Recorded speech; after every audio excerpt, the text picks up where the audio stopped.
Hey there, I have a quick thought for you. I was thinking today about the germ theory, given the whole coronavirus and washing our hands and distancing our proximity with people. I thought this would be an interesting story for you.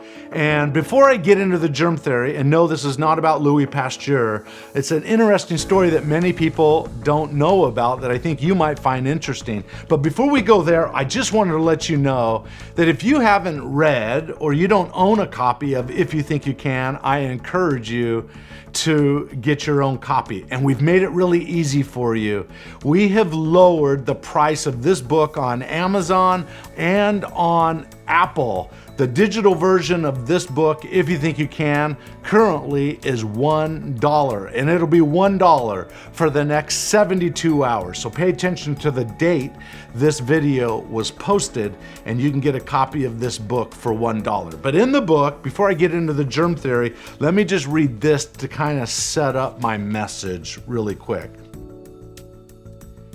I write in the book, it's easy to find reasons why things won't work. The world is full of rationales for why you can't be great.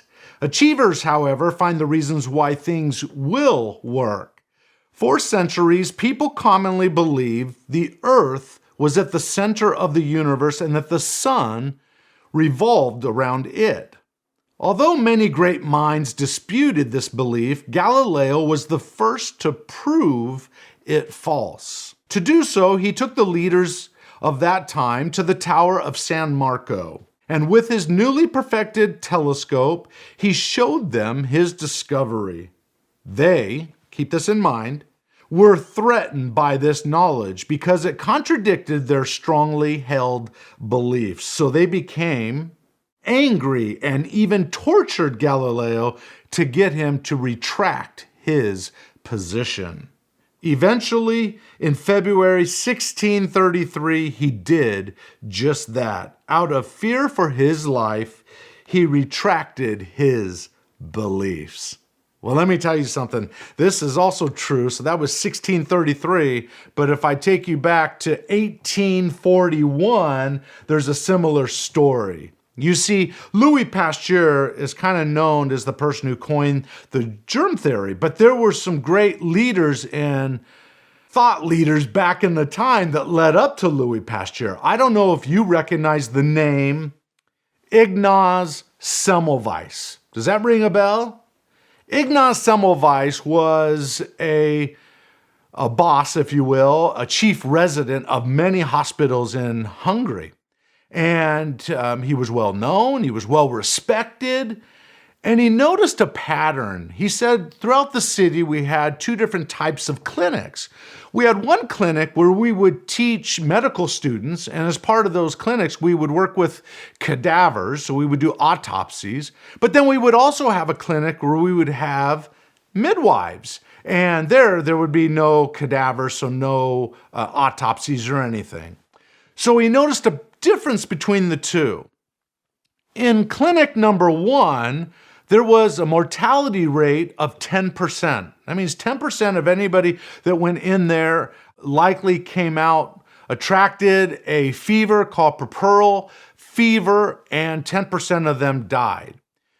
In the midwife clinic, there was only a 4% mortality rate. He was curious about that. And so he started to do things in all the hospitals that he was over. He would have people keep the temperature at a different level and crowd sizes in the different departments and rooms at a certain level and so forth.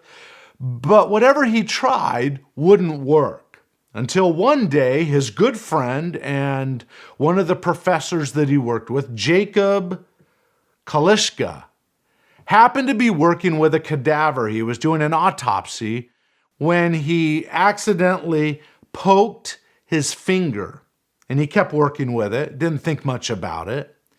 And a few days later, he came down with puerperal fever, and it was only a few days later that he passed away. Well, Ignaz got thinking about that and thought, wait a minute, my friend Jacob was healthy before he pricked his finger. So then it dawned on him that maybe on the scalpel that he used, there is something called a cadaver particle that got transferred from that dead body to his body and eventually got him sick. So he came out with this theory of cadaver particles. And so as he thought about it, he thought, you know what? I think what we should do is begin washing our instruments, our medical instruments, and we should be washing our hands, right? Sound familiar? Washing our hands with a chlorinated lime solution. Well, at the time, the leaders of the world and in the medical world thought that his ideas were false. There was nothing to back them up. They didn't believe, but he went out and actually doubled down on it. He wrote a book on it. He started giving little seminars in the community and in the city and at other medical institutions, to the point it created a frenzy. And people doubted this discovery, that this was actually going to help. But here's one thing that happened.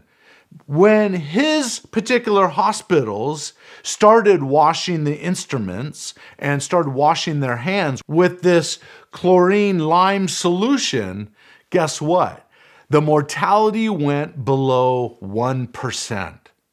So even though there was evidence that less people were dying, because of the strong-held beliefs at the time that it didn't matter whether you washed the instruments or washed your hands, because no one knew of the germ theory at that point, they didn't believe it. In fact, as he was out teaching this concept and encouraging people to wash their instruments, they thought that the leaders at the time thought that he had gone crazy. Even his wife deemed him insane, to the point that they sent him to a mental institution.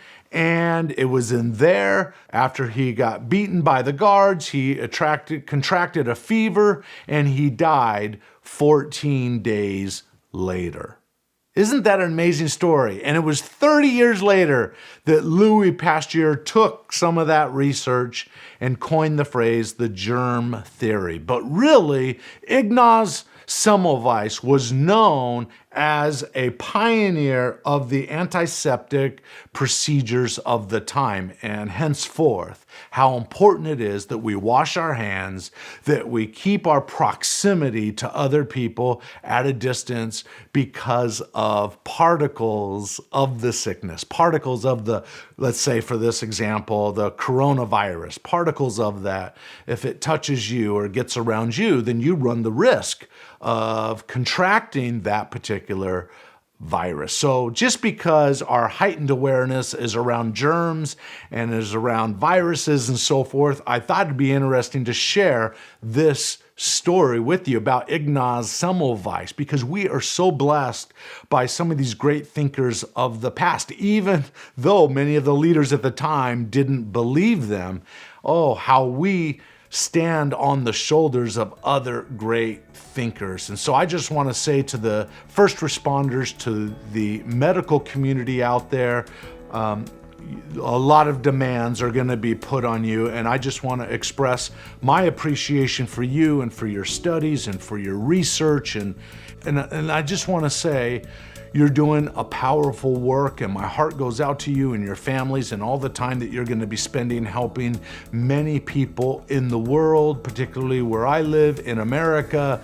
You're going to be helping a lot of people, and our heart goes out to you, and we give you thanks for all your efforts.